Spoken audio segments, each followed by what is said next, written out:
Okay. Okay. So we are recording now.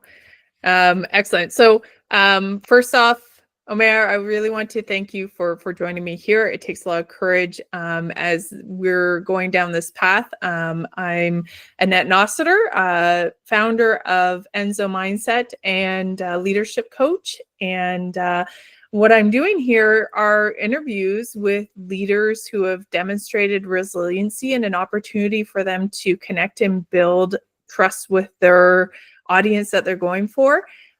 My naming for it, and so the tree still grows, and so we're here to talk about your leadership tree. So why don't you go ahead and introduce yourself?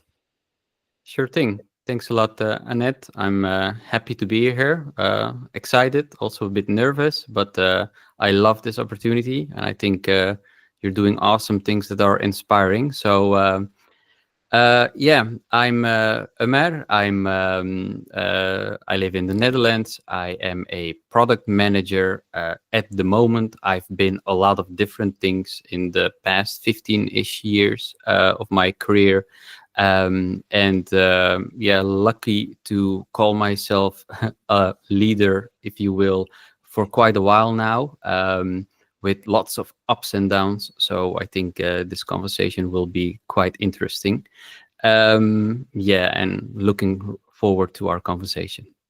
Yeah, and I think that's a really good point to say of like really my book is writing and redefining leadership, and that I really believe that there is a leader in all of us, whether we're Mm, leading large teams or small teams or even just ourselves, right? In parenting. true. So today's conversation is about your story, Mm, your leadership, your resilience, and the heart of the work that you do. And instead of a typical interview, we'll be exploring through the metaphor of a tree. And the seed is the moment your journey began, that spark, the curiosity, and why you started on this path, and what you're calling, what you really felt really deep inside you. And I'm going to give a little framework of the roots are what grounds you, and what were those values and experiences and the weather that happened that really said, okay, like I really got to deepen those roots to create more resiliency. mm, And as we know of a tree, the deeper that our roots go, then are a true depiction on the extension of our branches. And our mm, branches are the connections and hold the fruit that we're going to cultivate. And a tree never eats its own fruit, right? The fruit is the wisdom that you're going to give away, and what your true. knowledge and your skills that you want to give. And as I mentioned again, the weather, when we view our emotions or scenarios as an external, like the weather, what are the storms that you face that tested your resiliency, Mm, and what you've built along the way. And so wherever feels right for you in that metaphor of the tree, and where would you like to start? yeah, good question. So I actually gave it a bit of a thought already, and I came to the conclusion that I'm not quite sure. So I'm actually happy to explore it together with you. So I think that there have been multiple moments in my life that I can define as my Enso moment, a pivotal moment, if you will.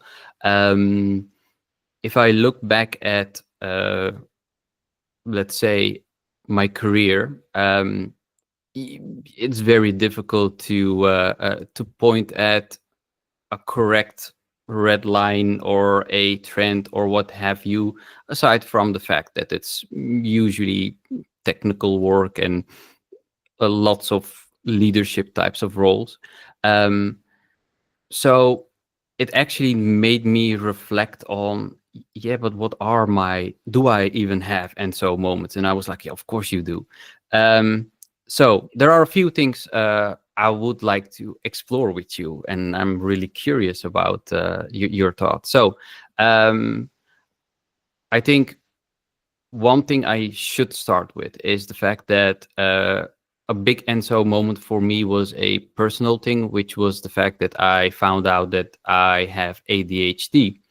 Mhm. And this is a crucial thing because it explains so much for so many moments and struggles and also successes in my life. I'm now 38, and I found out quite late that I have ADHD. And I think in general, for me, it's something that provides me with um, a lot of positive things. When I get into a hyper focus state, I get a lot of work done.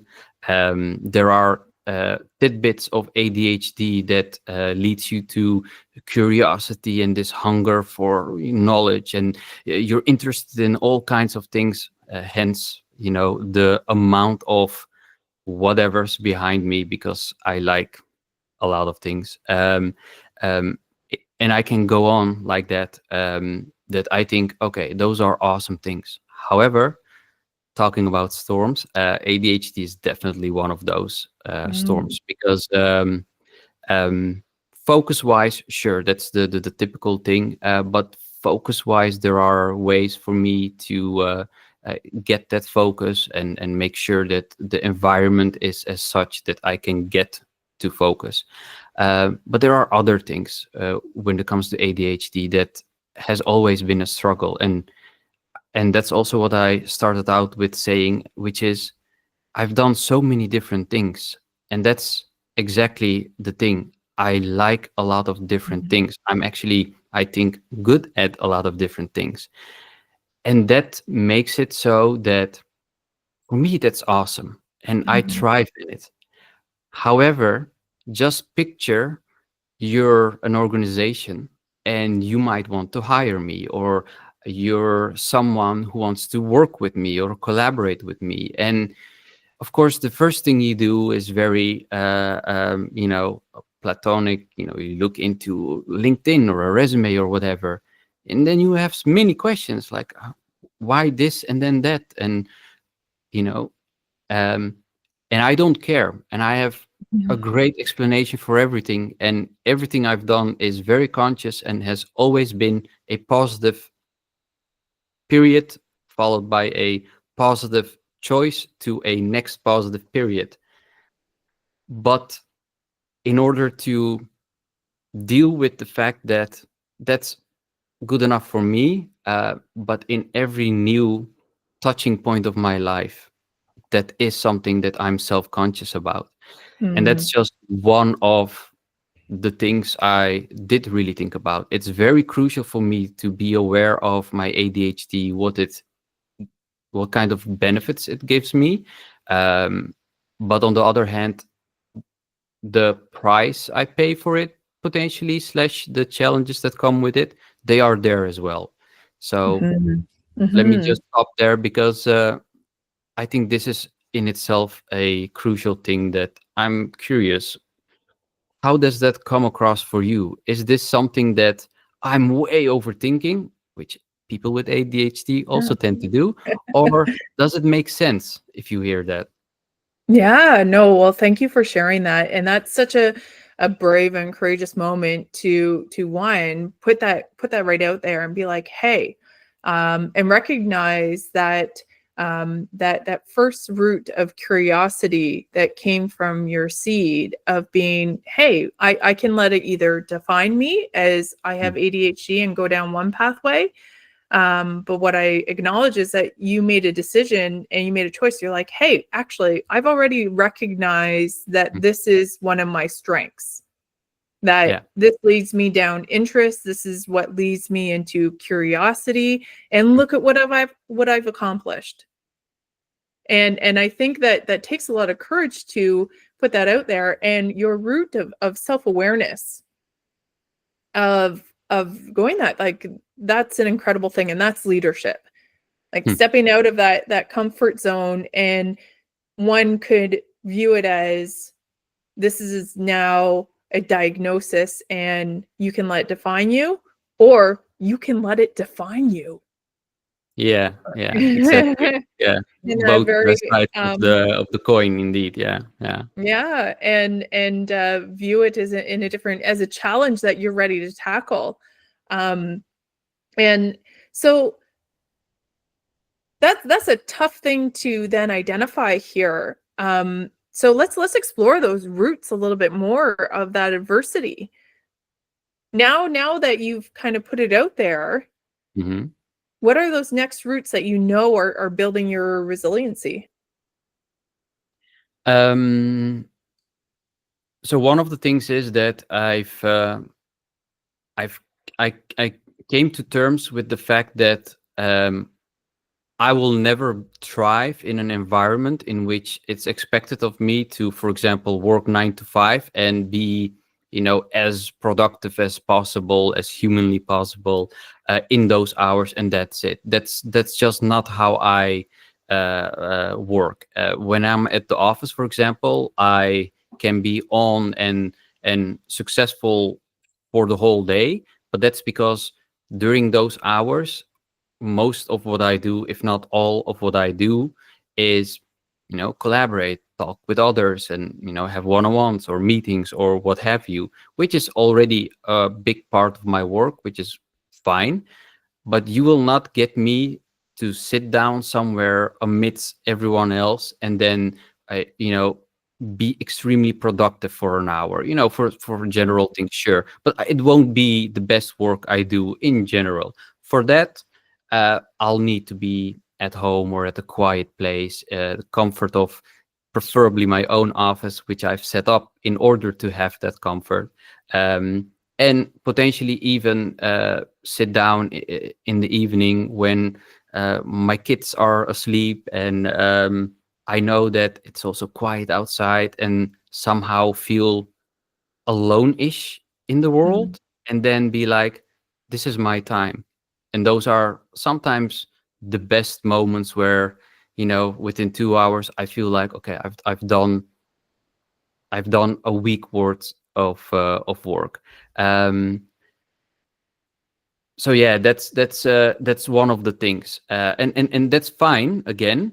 However, that's fine because um that's fine as long as I can get to choose to work like that, which is mm, not necessarily depending on um, you know w- which organization are you a part of, or is this potentially a period in which you do need to be at the office or at a certain location, or do you need to, you can work from home but it needs to be during these hours. And again, it's not the end of the world, and it's not like I can't get anything done, but I like to be efficient and productive, and I mm, care about the quality of my work. So, yeah, I think that remains a challenge. And that's potentially also why I do really care about this point and about my ADHD, that despite it being mostly a positive thing, there are, I mean, and this is just one of the many examples of a small thing that I need to be aware of and I need to manage one way or the other. And definitely mhm, in my future, whatever it will bring, this will remain a point that I need to take into account in a strategic manner without blowing it out of proportion and sounding like this extremely difficult person to work with. mm. Yeah, what I hear from you too, and when I look at your LinkedIn profile, you've had many accomplishments and some very important roles, and you don't get those roles with someone who doesn't care about productivity and the work Mm. that they do. So what I hear from you are some of those roots are productivity and autonomy, and for you, the quality of the work that you put out. You're right. And okay, I'm going to say something that I usually wouldn't really say out loud, but I think it's crucial, and I also don't think it's a bad thing.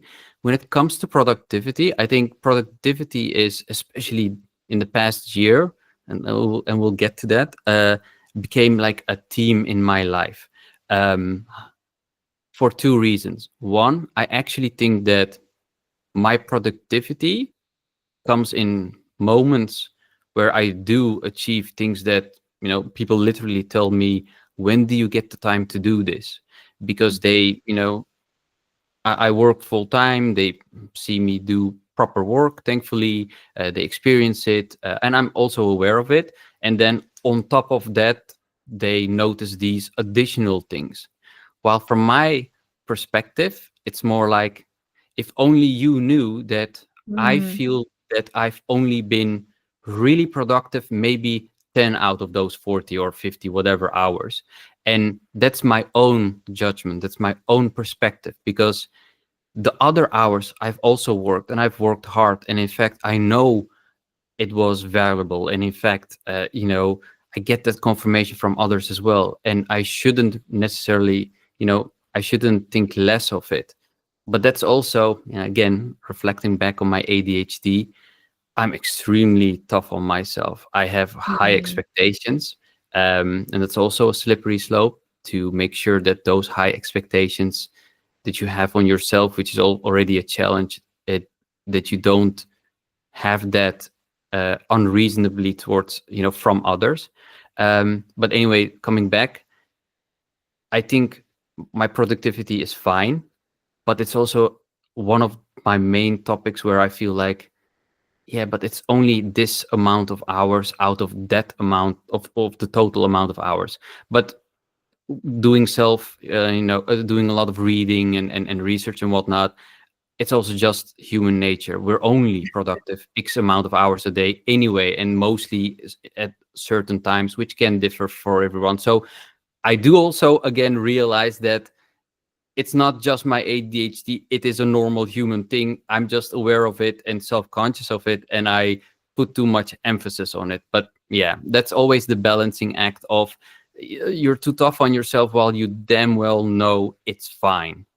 and it's such a human thing, and we all do it, right? You really nailed it there on like the balance, right? And what is that balance? I like to have this perspective of an upside down triangle, and the bottom of the triangle, that pinnacle, what balances on it is what is now, right? And when we think too far into the future, we kind of knock ourselves off balance. When we think too much in the past, we knock ourselves off balance. But to find that beauty of just being in the now, and Mm, what keeps us moving and feeling good and creating and producing, and as you say, and as I say, of like the tree still grows, right? yeah.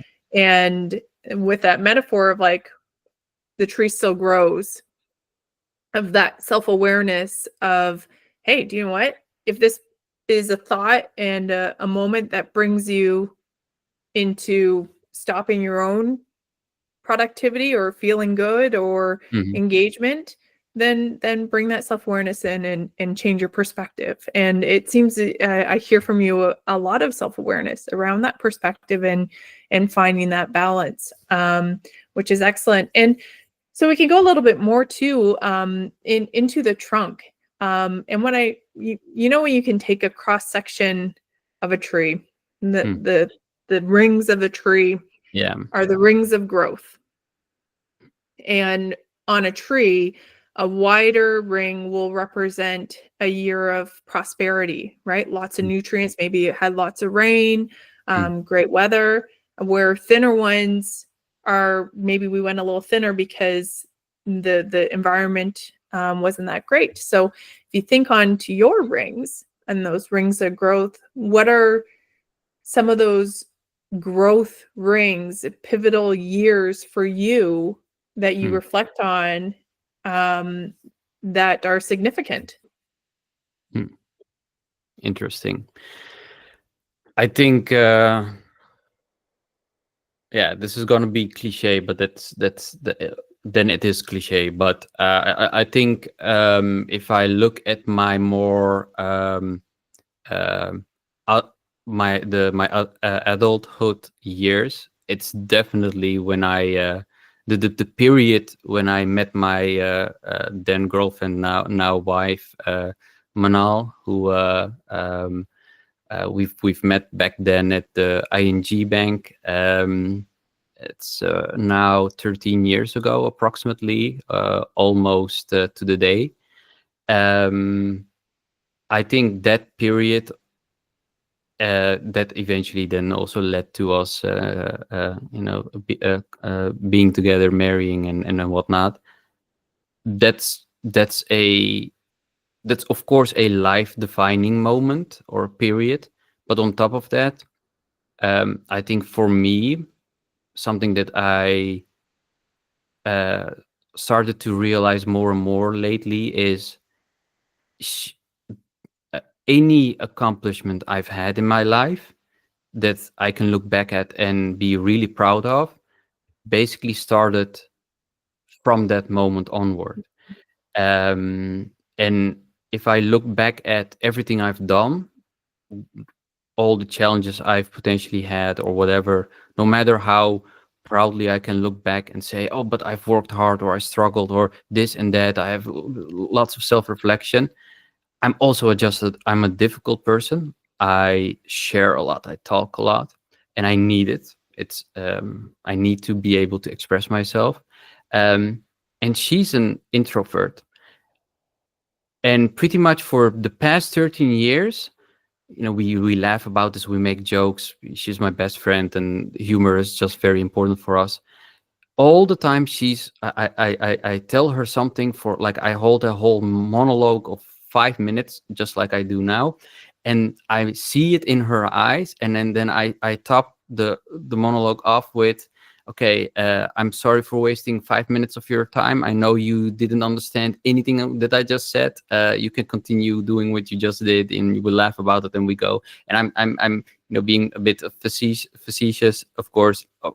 We do have dialogues, and she helps me a lot and asks questions, challenges me and whatnot. But this is just one of the many examples, aside being the mother of three beautiful of my children and whatnot. I just realized that there are so many things that I needed in my life that I didn't know I needed, and that I don't really even realize sufficiently how important it is for me, that she's giving me, that she's providing me. Sometimes, willingly. Sometimes she doesn't chooses to do so, but hey, she's there. So I talk for 10 minutes and then I go, and she's like, okay, what just happened? And then I can continue on with my life. But yeah, I think that period is definitely huge. And then, of course, we have two beautiful daughters. We have a son now who turned one in November, and there are many moments, of course, there from a personal life perspective that are beautiful. But reflecting back at my self growth, and there's a lot of growth, of course, as being a father as well, and challenges. Oh boy! But I do think that Manal has been potentially, no, definitely the biggest uh, um, enabler of my growth since then, consistently. And I think it's becoming more and more in these past years, where I'm more focused on discovering slash rediscovering myself. That's so beautiful. And yeah, we choose those ones that allow us to be our authentic self, Mm. and which that I'm going to bring in one of my coaching courses. Natalie Blaze, she's the founder of the organization. She talks about a study that Harvard did, and what the one feeling that brings the most energy. What do you think that maybe? Hmm. That's a difficult one. I think the one. I'm. Yeah. Yeah. Okay. I think I don't know how this is going to sound, but I'm going for it. You have my trust.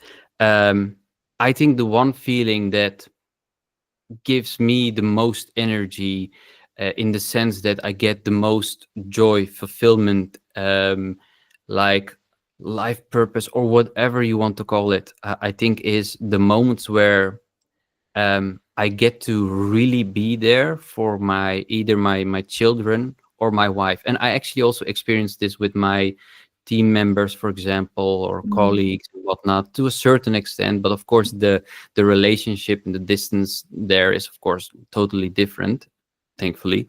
But when it comes to moments where I really get to be like unconditionally loving dad and just going out of my way, no matter if, physical or mental hurdles, just to make sure that, my girl is sick and I need to do my utmost to maybe, hold her the whole night and not fall asleep so that mm, she feels safe and comforted.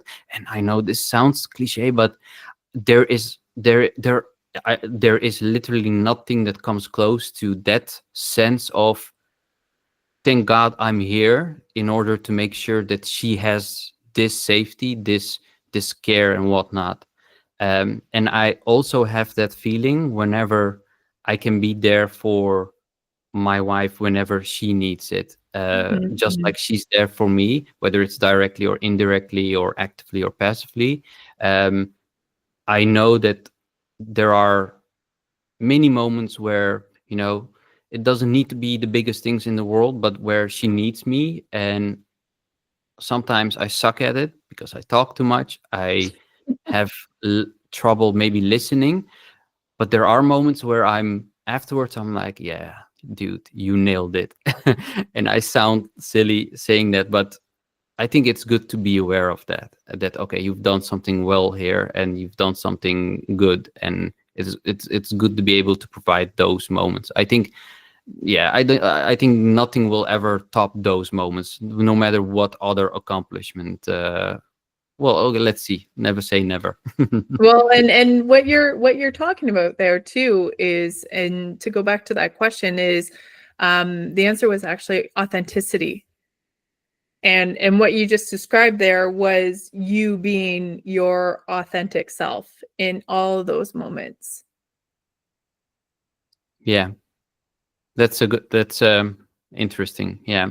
So I just now also realized that I misunderstood your question, and then I answered it in a way that I understood it, which then thankfully still circled back to it making sense. So, being honest here. Yeah, authenticity. Now I also understand better what you ask, and thankfully my answer kind of makes sense in that way. It Phew. was actually a very Yeah. beautiful answer because you can see how you went through those feelings of where do you feel the most energy and where does that come from? It was Mm, quite organically beautiful in the same sense, for that. And when we talk about the seed, the your DNA or your experiences and what make you you, and that mm, curiosity of being that first root, but it's what the energy that creates the first root to grow. yeah. And that energy, when we can find our calling and what brings us energy and what we want to be able to do for the next phase of our life. Mm, I'm going to bring in a quote from Oprah. Oprah talks about the first 40 years of your life, you're building up all these constructs around you. And the next 40 years, you're actually knocking them down because they're what you think you should have done. And then mm, showing up with, here I am. This is what yeah. I authentically, passionately want to do, Yeah. for my children, and brings us beautifully into the branches and the legacy and the fruit that you want to leave behind. Mm, And so, what do you hope for your audience? And I guess to build trust with the people that you want to serve. Let's talk mm, about your branches and your impact and your reach that you want to make. yeah. Um, One of the pivotal things I've experienced, I think, in mostly in the past years, I think, is the fact that I in the past thought that I trusted people slash I gave them room and ownership, responsibility. Well, I was still too present. and I still accomplish things, but it shouldn't be me who accomplishes those things. So at some point, due to reasons and experiences and whatnot, um, I slowly shifted that mindset, behavior, and whatnot by being more and more hands off, being present in the right ways, and making sure that no, it's you know, you're there to provide, you're there to influence, you're there to make sure that others can thrive and do the things that they excel at, which they do far better than you can. Mm. That's why they do those things and you don't. um, that's what you should be doing, and you think you're, in my case, I thought I was doing that, but I wasn't. So, and I shifted my leadership style, and the amount of impact that had on what we then as teams and what those individuals started accomplishing, it's like night and day difference. And Mm. it circling back also to productivity, I get to have just 10 hours of ultra productivity and still be successful, or us being successful, because, to be honest, and I actually say this out loud during work and everyone laughs and whatnot, but I'm serious when I say it. I'm like, guys, I barely do anything. It's the team who does it. All credit to them. And they're like, it's typical Ömer. And you, no, but no, really, I do. And I'm again also being facetious, because sure, but they get to thrive and do their thing because I give them trust, I give them guidance, and I influence certain things, and I make decisions that are often also incorrect, but that does mean that we get to move forward, and etc etc, and I'm aware of that. But that also means that, especially in the past years, I started to notice that, hey, this is also that feeling that I have with, in my Mm. personal life, where when I see them being successful and doing things that, like just the past weeks, my team has built something that I'm like, was I even aware that they were doing this? And it's an awesome thing, and it's for internal use, and it's technical, but I'm like, this is awesome. And they talk about, hey, if Ömer would allow us to continue doing. I'm like, you didn't ask me to do this, and you shouldn't ask me to continue doing this, because this is awesome. Please do.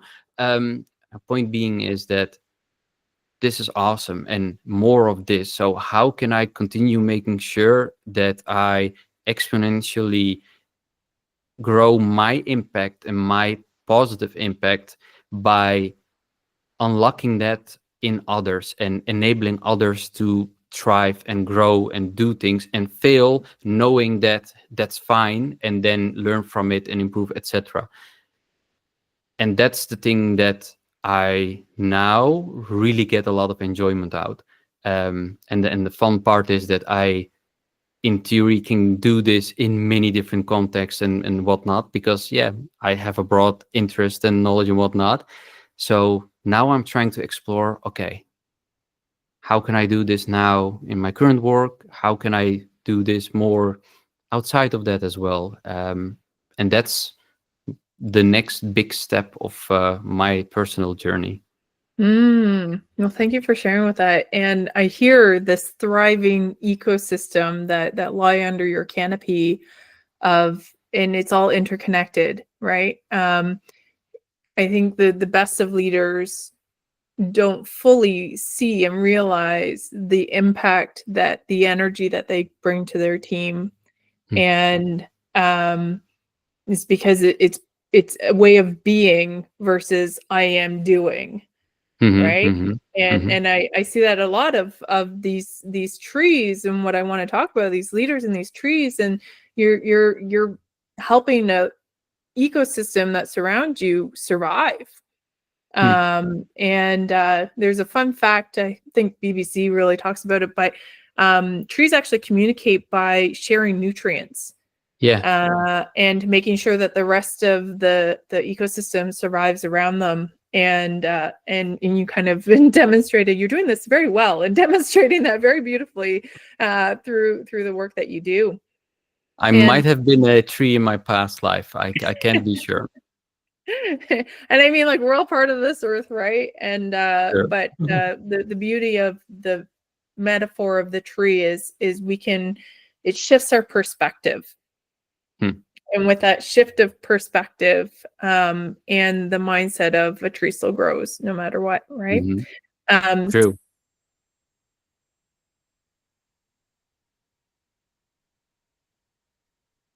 So in the essence of time, what I want to be able to end with is, if your tree could keep going in any direction, what would that look like? You just cut off for approximately 5-ish seconds. So I missed the question. Could you repeat it?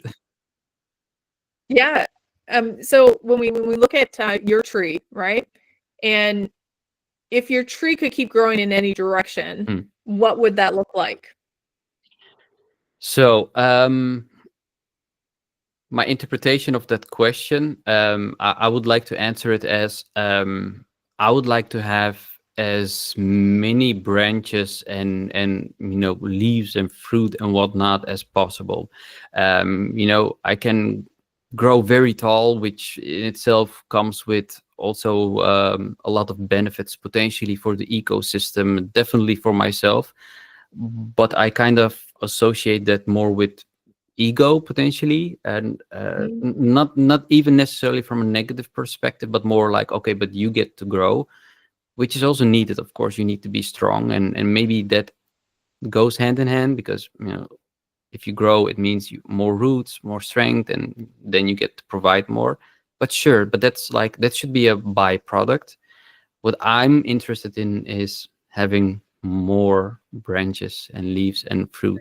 I want to enlarge my impact, and that's also where, for example, productivity comes into play. It's also why, and we should definitely not get into this part, but one of the pivotal moments was, and I think now approximately a year or a year and a half ago, where I really started getting into AI related things, and not because it's a fad, but I noticed that it can help people like myself to be productive in the right ways by offloading mundane things or things that might be challenging for me. See it as a personal assistant, but then in a computer form. And the more I've started doing that, the more I've actually bought myself time, and I'm also exploring, okay, how can I share that as well with others? That there's a whole world there where you don't need to waste your time doing the things that matter less or are maybe mundane, in order to make sure that you have more time for the things, well, one, that you like, but two, that are actually impactful and actually really matter. So it all comes back to more reach, more impact, more people, and whenever I do impact someone, or whenever I do have a moment, it needs to be as valuable as possible. Because yeah, I am nearing 40. We were talking about it. So I am more and more aware of, okay, I don't want to waste my time. I definitely don't want to waste others' time. And in fact, I want to make sure that we buy as much time for everyone as possible, so we get to do the things that we want and that do really matter. That's so great. And it's the road ahead of you is still so long, right? You still have lots of space to grow and make that impact and that legacy. I could continue this conversation for so much longer. It's great conversation and really getting great to getting to know you. Thank you. And this has been so meaningful, and I want to thank you for sharing your journey and your story so openly. I think many people can find a lot of growth from themselves of changing that perspective and inspire and connect with so many. And those listening, I invite you to visit Ömer and explore his work in his tree, and one that offers both the wisdom and that shelter and that fruit. And there's a lot to learn from your journey, and I think that courage that you showed in showing up here.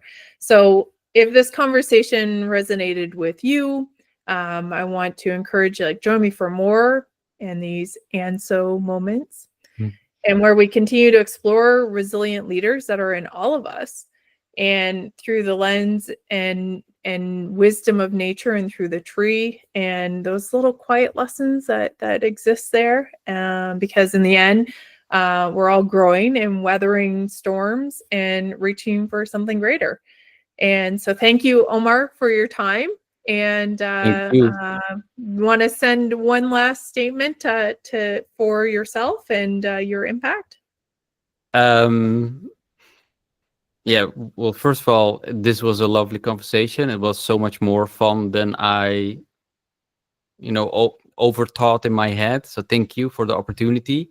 And again, I said this before, but I think what you're doing is inspiring, and I think it's also very beneficial, also to people like me and hopefully many others. And yeah, if I would like to say something as a last statement, it would be, it's okay, just let it go. It's okay, just say it, just do it. It's okay. We think too much, definitely myself. So it's okay, just do it. And the tree still grows. Exactly. Excellent. Well, until next time, keep growing. Thank you so much for your time, and we'll meet again, I'm sure. Definitely. Thank you, Annette. Okay. Take care. Take care. Bye-bye. Bye.